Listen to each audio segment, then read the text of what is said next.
Magandang tanghali po sa inyong lahat mga kapatid. Purihin ang Diyos na makapangyarihan sa lahat. Samahan niyo po ako sa pagbabasa sa chapter 18 verse 22 hanggang 24. Lahat ng utos niya ay aking tinupad.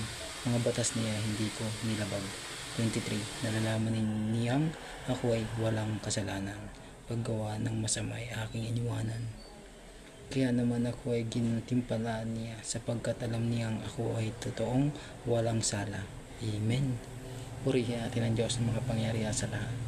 Hindi tayo ay mga makasalanan sa lahat.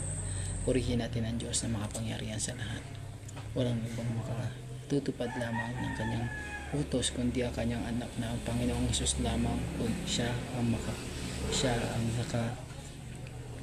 ang nakatupad ng utos na ibinigay ng Panginoon, na kahit minsan hindi man lang siya natukso, hindi man lang siya nabahira ng kasalanan, na tayo mga tao ay nabahira ng kasalanan. Siya ay inaalay niya ang buhay niya upang ang ating mga kasalanan ay pasanin sa krus at tubusin tayo sa ating mga kasalanan. Tayo ay kanyang pinatawad sa ating mga kasalanan.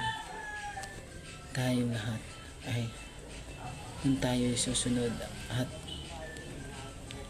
mananampalataya sa Panginoong Jesucristo, siya lamang ang makakapagligtas sa ating mga kasalanan, ay tayo ay gagantimpalaan rin ng buhay na walang hanggan. Amen.